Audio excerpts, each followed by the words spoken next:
अस्सलाम वालेकुम स्कॉलर्स, कैसे हैं आप सुन रहे हैं ज़ियाउर रहमान को यूट्यूब चैनल पर। आज हमारा 13th लेक्चर है। आज का हमारा लेक्चर है रिसर्च डिज़ाइन के हवाले से कि तहकीकी डिज़ाइन क्या है। जो तहकीक आप कर रहे हैं, चाहे वो जिस भी नेचर की है, चाहे वो क्वालिटेटिव है, क्वांटिटेटिव है, ऑब्जेक्टिव प्रिंसिपल पर बेस करती है या सब्जेक्टिव प्रिंसिपल पर बेस करती है, पॉजिटिविज्म है या कंस्ट्रक्टिविज्म है, कोई भी आपने पैराडाइम यूज़ की है, उसका रिसर्च डिज़ाइन क्या होगा, क्या किसको कहते हैं रिसर्च डिज़ाइन। अगर हम प्रीवियस लेक्चर की बात करें तो प्रीवियस लेक्चर में हमने पॉजिटिविज्म और सोशल कंस्ट्रक्टिविज्म में डिफरेंस को देखा था कि पॉजिटिविज्म स्कूल ऑफ थॉट में ऑन्टोलॉजी, एपिस्टेमोलॉजी, मेथोडोलॉजी और एक्सियोलॉजी किस नेचर की होगी।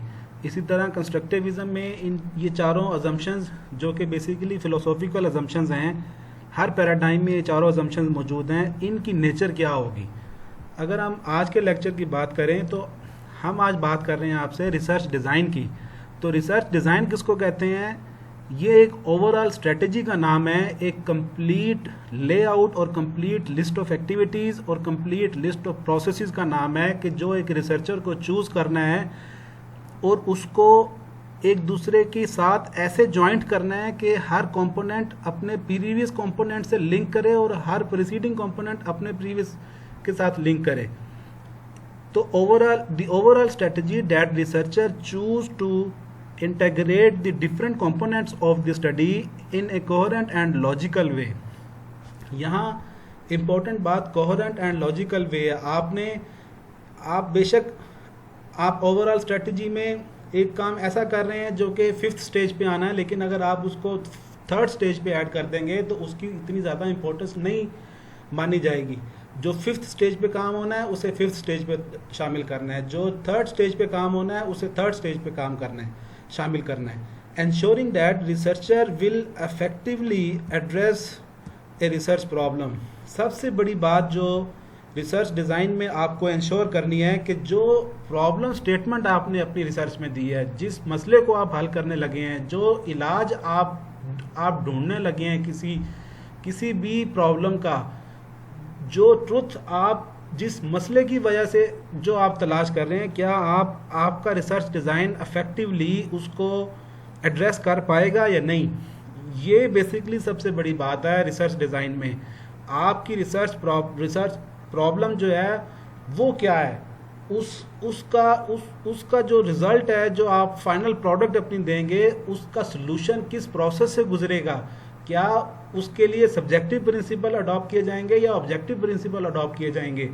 जो भी प्रिंसिपल होगा, आपको रिसर्च डिज़ाइन की स्टार्ट में ये बात तय करनी होगी कि प्रॉब्लम इस नेचर की है तो इसको इस तरह से रिजॉल्व करके इस प्रोसेस से गुजरकर ये ओवरऑल स्ट्रेटजी अपनाई जाएगी और इस ओवरऑल स्ट्रेटजी के ज़रिए मैं ये प्रॉब्लम रिजॉल्व करूँगा और आखिर में अपना कंक्लूजन और रिकमेंडेशंस इस तरह से दूंगा। तो it continues the blueprint for the collection, measurement and data and analysis of data।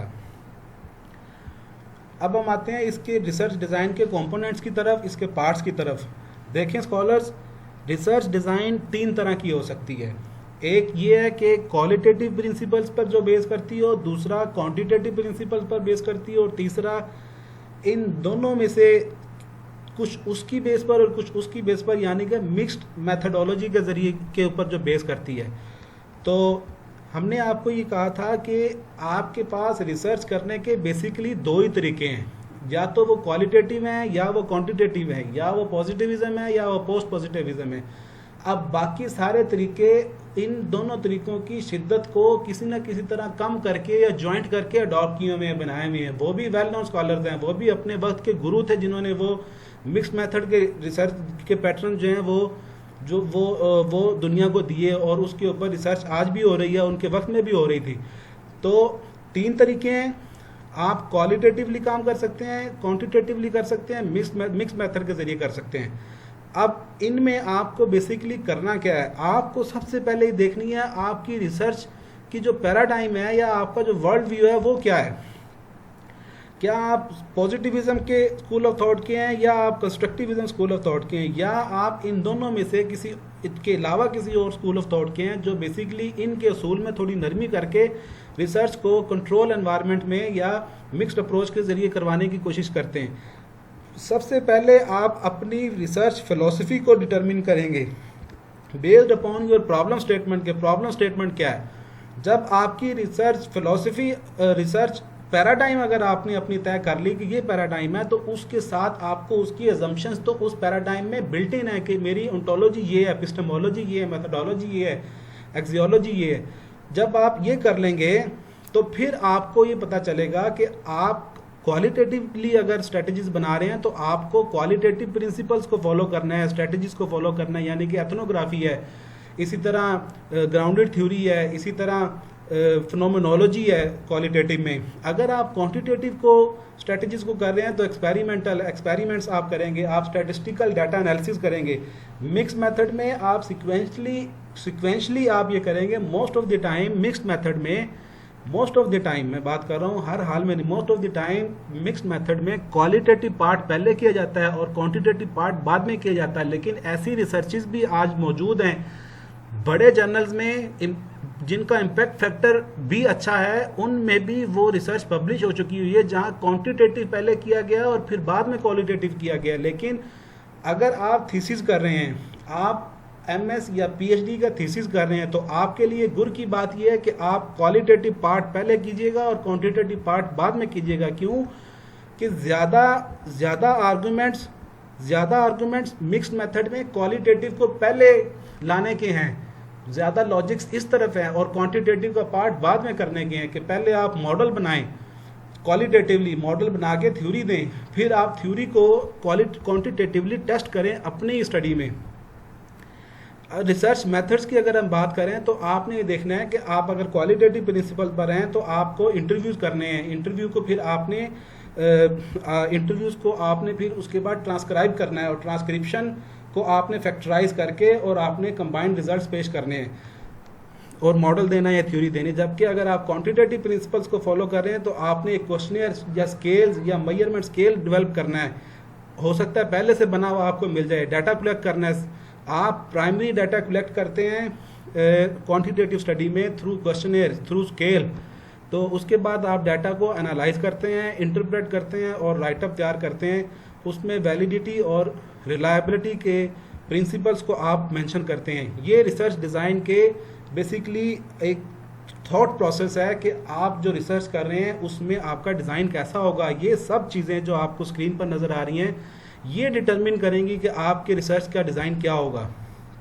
अगर हम इसको एक और एंगल से देखें तो रिसर्च डिज़ाइन में क्या क्या चीज़ें और फंडामेंटल चीज़ें हैं जो आपने करनी है।